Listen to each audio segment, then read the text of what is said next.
In the year 204 AD, a child destined to intrigue, shock, and ultimately reshape the Roman Empire was born in Emesa, Syria. That child was me, Elagabalus, priest of the sun god, and for a fleeting moment, emperor of Rome. History has not been kind to my name. It has painted me as a symbol of decadence, excess, and folly.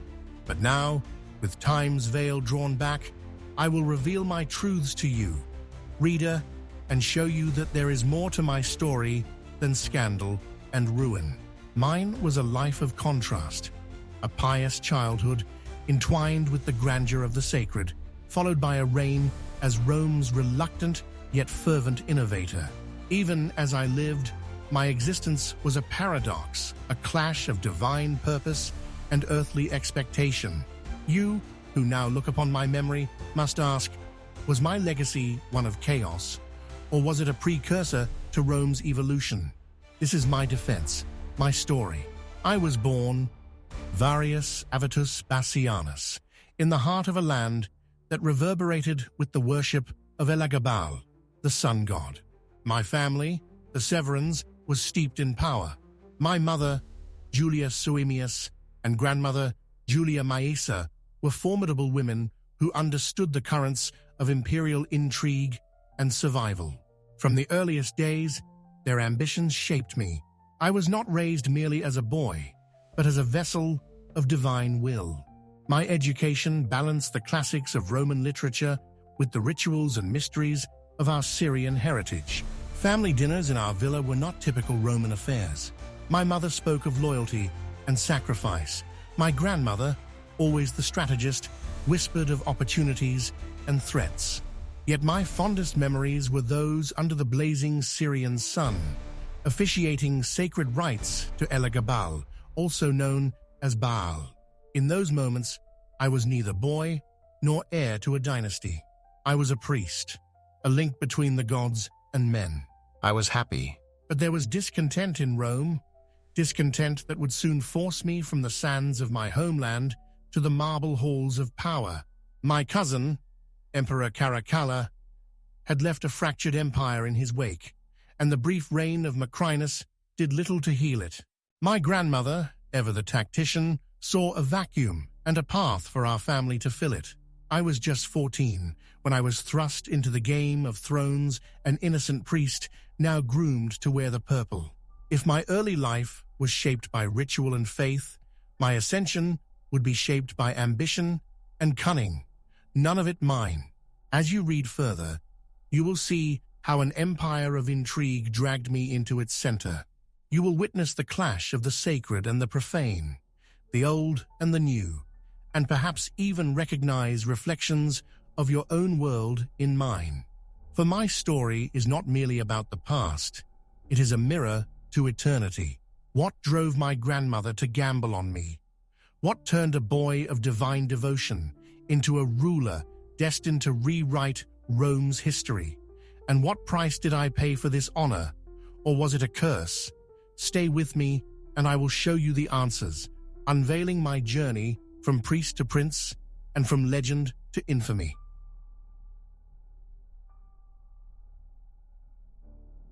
I was only 14 when the winds of ambition swept me from the golden temples of Emesa to the marble halls of Rome. Let me be clear, it was not my design to become emperor. I was a boy, a priest, a vessel of divine devotion. The empire was the domain of warriors, orators, and cunning tacticians. Yet my grandmother, Julia Maesa, saw in me more than a pious youth. She saw a symbol, a rallying cry, and most of all, a weapon to reclaim the Severan dynasty's place on the imperial throne. When my cousin Caracalla was assassinated in 217, the empire fell into turmoil. His successor, Macrinus, was a man of the barracks, a mere praetorian whose legitimacy was questioned from every corner of the empire. Macrinus ruled with an iron hand, but lacked the bloodline to inspire loyalty among Rome's legions. It was this fracture that my grandmother sought to exploit. She spun a tale that would enthrall the troops stationed in Syria, that I, The young priest of Elagabal was not merely her grandson, but the illegitimate son of Caracalla himself. A lie, yes, but one that carried the power of destiny. I remember the day vividly. The sun blazed fiercely, as if Elagabal himself bore witness to the moment. I was cloaked in imperial purple for the first time, my young frame dwarfed by the grandeur of the Severan insignia. The soldiers, disillusioned with Macrinus and seduced by my supposed lineage, acclaimed me emperor. Their chants echoed across the desert, each cry a nail in Macrinus's coffin. But an emperor's journey is not sealed with mere acclamation. It is forged in blood. Macrinus, desperate to hold on to his power, marched against us. My forces, under the command of loyal generals, clashed with his at Antioch. I was too young to wield a sword, but not too young to feel the weight of battle's outcome. Victory belonged to us. Macrinus was defeated, captured, and executed. His brief reign was erased, and I, Elagabalus, ascended to the throne of the Roman Empire. And yet, as I journeyed to Rome, triumphant but uncertain, I could feel the heavy gaze of the empire upon me. How would this young, foreign priest, a boy from the temples of Emesa, be received by the Senate, the people, and the gods of Rome? My grandmother and mother guided me like chess pieces on a board, their ambitions dictating every move. But I was no puppet. Even then, I resolved to rule not merely as a figurehead, but as a divine emissary, reshaping Rome in the image of Elagabal. Still, the empire I inherited was fractured, weary from years of misrule and war. The legacies of my predecessors loomed large, particularly that of Caracalla, whose shadow stretched long over my reign.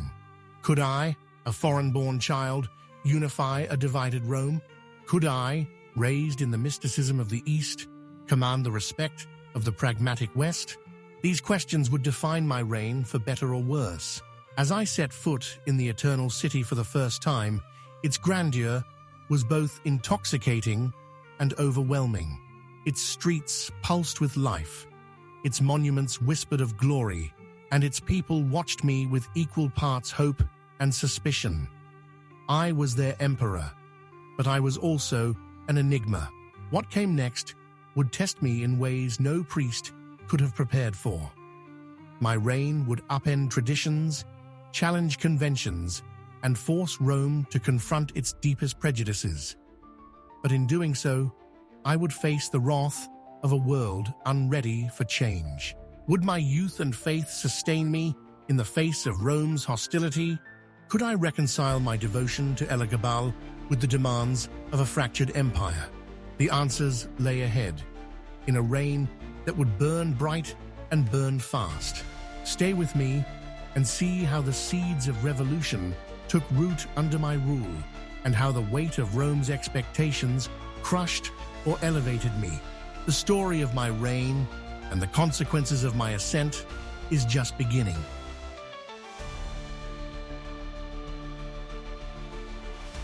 When I, Elagabalus, assumed the throne in 218, I was not merely an emperor.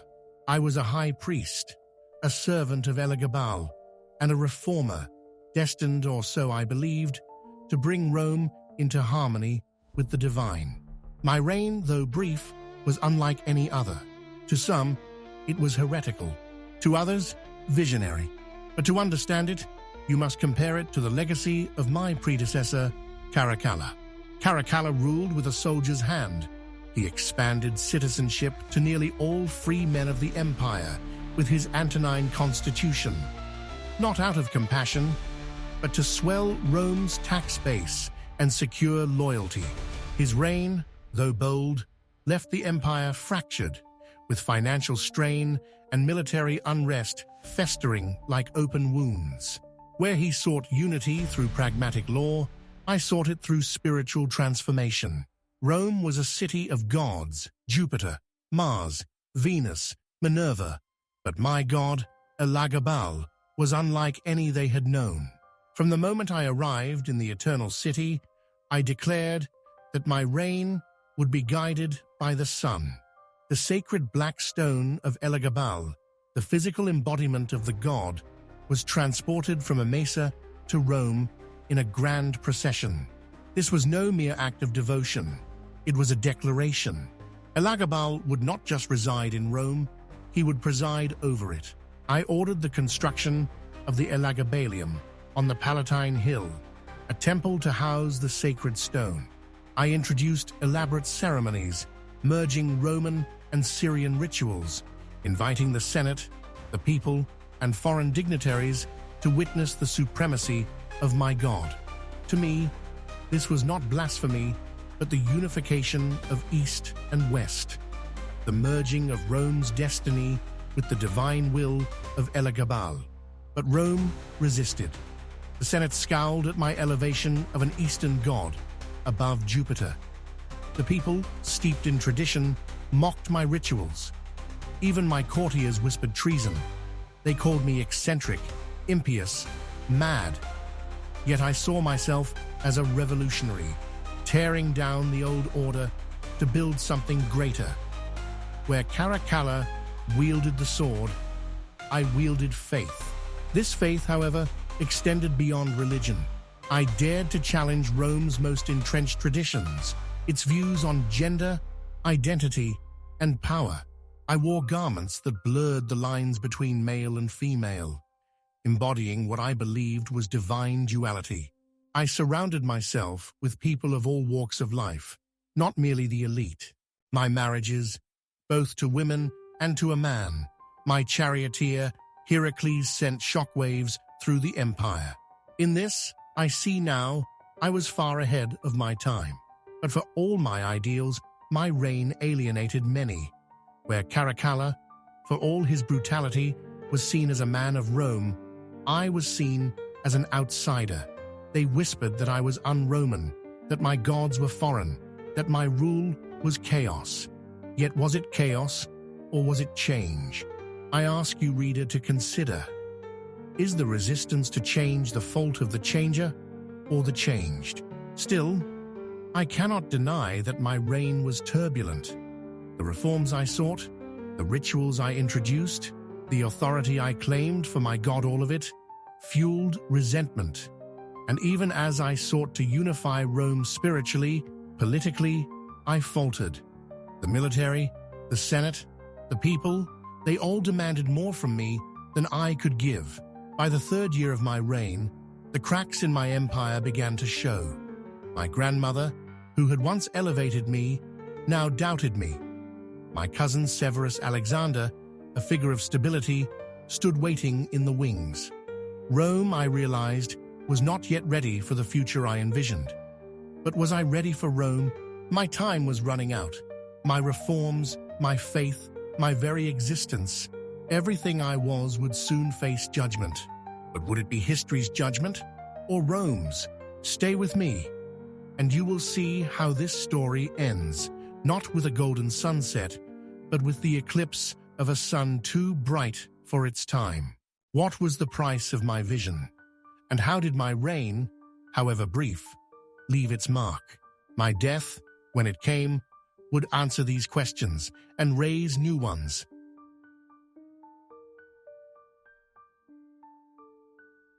In the end, it was not my gods, my reforms, or even my youth that condemned me. It was the unrelenting grip of tradition and fear. Rome was a beast that devoured what it could not understand, and I, Elagabalus, was its prey. Let me recount to you the events of my final days, so that you might judge for yourself whether I was a victim of my ambition or of Rome's unwillingness to embrace change. The year was 222 AD. The opposition that had simmered beneath the surface of my reign had grown into open hostility. My grandmother, Julia Mesa, the very architect of my rise, had turned against me. She saw in my cousin, Severus Alexander, a more palatable figure, a safe return to tradition. The legions, tired of the rituals I imposed and wary of my challenges to their deeply held beliefs, were slipping from my grasp. It was not sudden. The whispers became murmurs. The murmurs became shouts. My advisors warned me, begged me to abandon my reforms, to appease the Senate and the military. But I was steadfast. My reign had been built on the belief that change was necessary, that Rome could not survive if it clung to the past. Was I wrong to hold my ground? Perhaps, but I was not made to bow. The plot to end my reign and my life unfolded quickly. The Praetorian Guard, that storied force sworn to protect the emperor, betrayed me. Bribes from my grandmother and the promises of a safer, more traditional ruler in Severus Alexander turned their loyalty. When they came for me, I was not surprised, but I was terrified. They found me hiding in a latrine, humiliated and desperate. My mother, Julia Sawamias, was with me, clutching my hand as if her presence could shield me from the inevitable. The guards showed no mercy. Both of us were dragged out, our protests drowned by their jeers. In the chaos, I saw my cousin Alexander standing silently, his face a mask of guilt or resolve, I could not tell which. The blade fell quickly, and with it, my brief, brilliant reign came to an end. My body was desecrated. My head paraded through the streets of Rome, as a warning to others who might challenge tradition. My mother's fate was no different. The sun god, who had watched over me since my birth, seemed to abandon me in my final moments. Or perhaps he mourned silently, powerless to intervene. And yet, even as I recount my death, I do not tell it as a tragedy. My life was brief, yes, but it was not without purpose. I dared to dream of a Rome that was more than its traditions, more than its rigid hierarchies. I dared to bring the light of Elagabal to its ancient temples, to show that the empire could evolve, could embrace the future. What does my death say about me? Was I a martyr to change, or a reckless idealist who flew too close to the sun? Perhaps both. But know this, reader, the sun may set, but it always rises again. And so too would the ideals I championed. But was it worth it? Did my reign leave a legacy, or was it swallowed whole by the beast of history? In my next words, I will tell you of my lasting mark on Rome, of the seeds I planted, and of the truths I now see from beyond the mortal veil. My story is not over, for every death sparks a new beginning. Stay with me, and let us uncover the echoes of Elagabalus in the annals of history.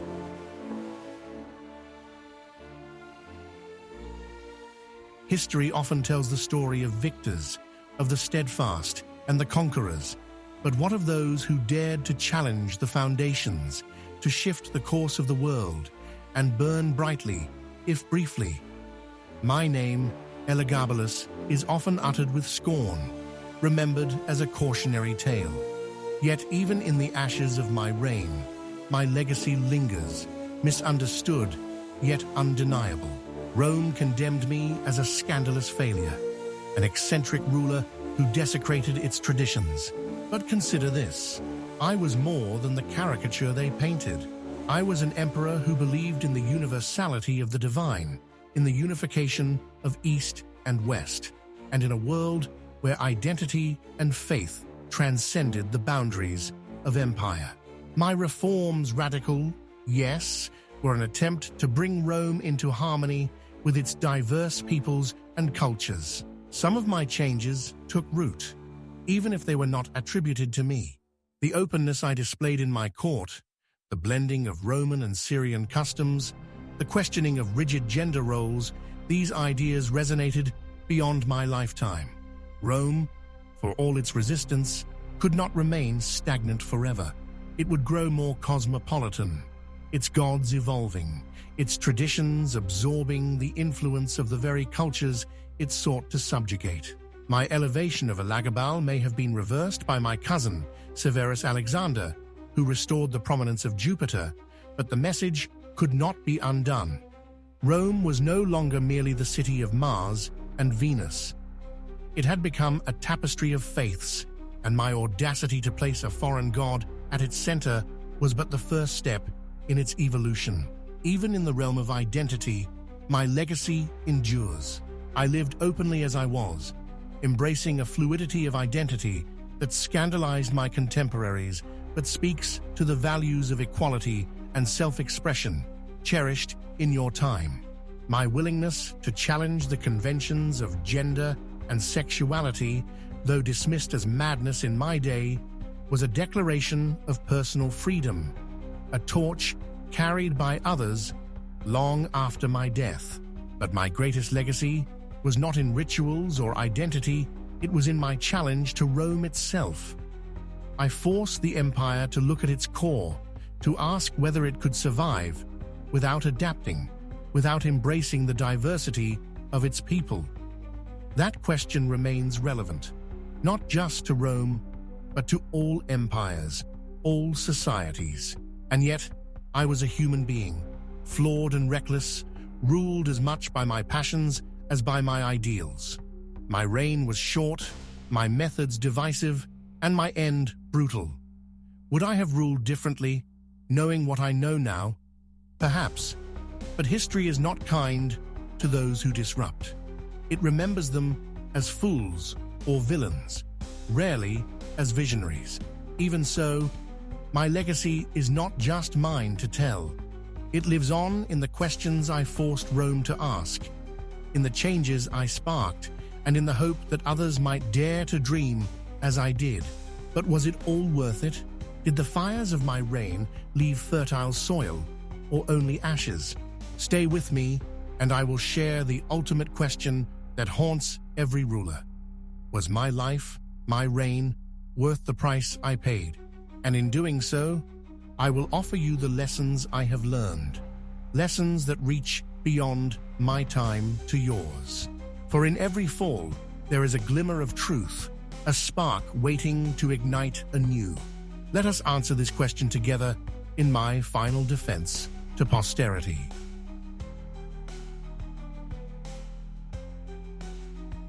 As I sit amongst the shades, the question lingers like the whispers of Rome's Senate. Was my reign worth it? Was the light I brought to Rome, a light many deemed too blinding, worth the price of my life, my honor, my name? For centuries, historians have passed judgment, but now it is my turn to answer. To measure the worth of a reign, one must first ask, what is the purpose of power? Is it to preserve what is, or to transform it into what it could be? I chose the latter.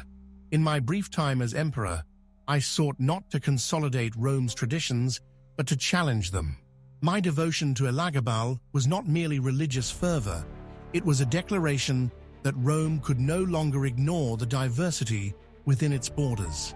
To rule over an empire as vast as ours was to embrace its many gods, its many peoples, its many ways of life. Freedom, equality, liberty. These were not the language of Rome in my time, but I felt them deeply, even if I could not yet name them. When I blurred the lines between genders, when I elevated my charioteer to a place of honor, when I invited the gods of the East to sit beside those of the West, I was not simply indulging whims. I was declaring that Rome belonged to all its people, not just to the patricians, the military elite, or the gods of its founding myths. Was I naive? Perhaps.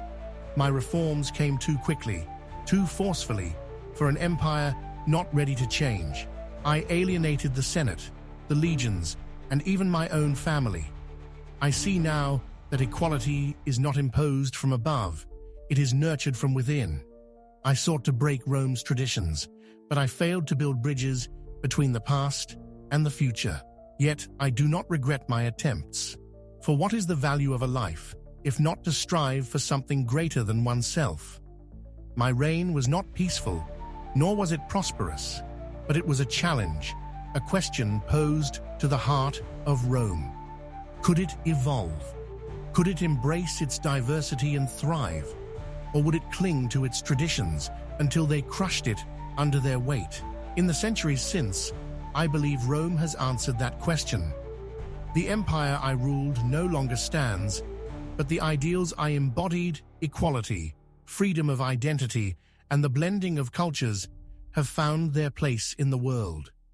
The sun of Elagabal still shines, not as a stone on the Palatine, but as a reminder that change, however painful, is inevitable. And so, was it worth it? I believe it was. Not because I succeeded, but because I dared. For in daring, I became a part of Rome's eternal story. If you seek to understand me further, come walk the paths I once tread. Visit the ruins of the Elagabalium on the Palatine Hill, where I once sought to merge East and West.